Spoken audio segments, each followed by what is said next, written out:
Hello everybody, it's David here from Clear Space Windows again. Same format in our showroom for the first time in a long time. And something that has been troubling me ever since I got into Windows from a construction background and now solely Windows is the toughened glass versus float glass argument.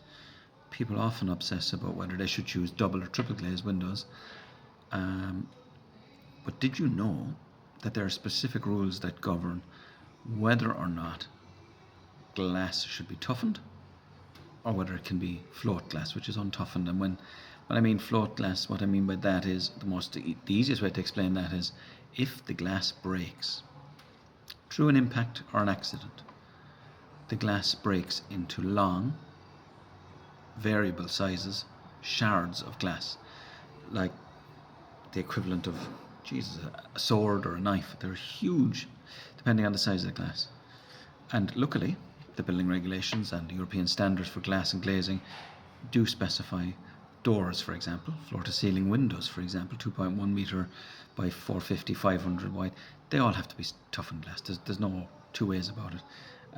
If it's 650 mil, I think, or slightly above, if the window is lower than that, it needs to be toughened, because if somebody was to walk past that window and fall, they could fall through it, and then it turns into this shower of swords. And we can all remember the bad old days, well, not in the 70s for me, but in the 80s, people having terrible laceration injuries from breaking glass when we were using 6mm laminated glass, which was probably an improvement, but anyway, I digress. It doesn't really matter. The fact is it toughened or is it float? And when we're specifying windows for people's homes, we bear that in mind, and then you specify, oh, that needs to be toughened and that needs to be float.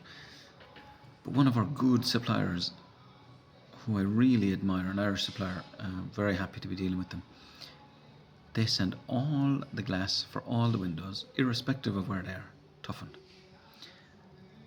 And that makes my windows very expensive, somebody would say. And I would disagree entirely. I have young children, and I can't imagine what it must be like in the event of a fire and somebody trying to exit a home and they're breaking glass and it's creating danger for firemen and women. It's creating danger for children trying to exit a building in bare feet, and I won't say it keeps me awake at night, but the images are vivid in my mind.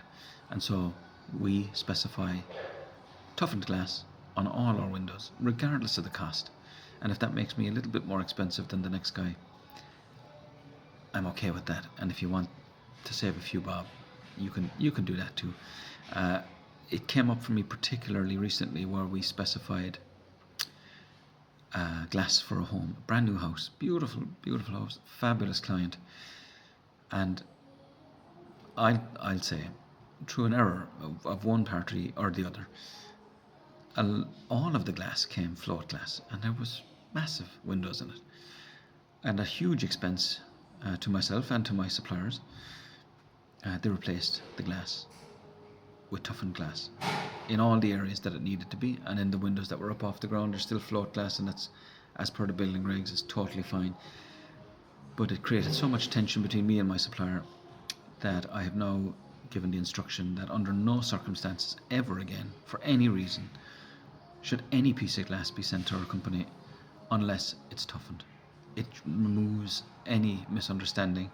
Sometimes we fit windows, they're pre-glazed, all of our windows come pre-glazed, and we deglaze them to move them, and we deglaze them to fit them, but sometimes we may fit a window without removing the glass. We could remove the sash, for example, and that could be missed, and it may never cause an issue.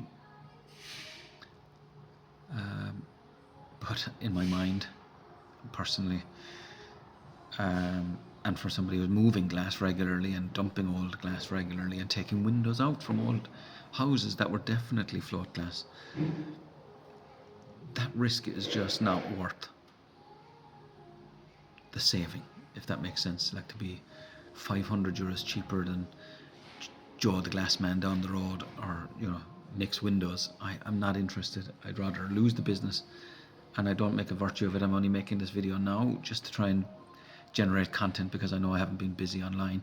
But this is one of the fundamental questions, whether it's me supplying you or anybody else, is what glass is toughened and where. You can look up the building regs. In fact, I'll put a link to it if I post this video. And you can see for yourself. They're very straightforward. They're common sense rules where somebody is going to walk past glass that they could potentially fall out of. So like knee height has to be toughened, hip height might be okay, chest height totally fine, you're not going to fall out. But the thing that concerns me is if you have to break glass to exit a building. It may not be the intended exit in the design, but you could find yourself in a bathroom, you could find yourself breaking the wrong window in a bedroom where there's toughened glass in one or two panes and there's float glass in another, just because you can technically do that. I mean, there are windows, you can configure the window where some of the glass is toughened and some of the glass is float, and for what it's worth, why would you risk it? You know, in 10,000 euros worth of windows, it might be 300, 400, 500 euros. I don't know. I've moved on from thinking about it. All my suppliers now know it's toughened glass regardless of the function or the intended positioning of the windows, because it's my job as the person fitting the windows to tell our suppliers where those windows are going and if they need to be toughened or not. And honestly, I'd hate to be responsible for that mistake. So it's toughened, everything, completely, irrespective of the cost, irrespective of anything else. They know, and I can sleep easy.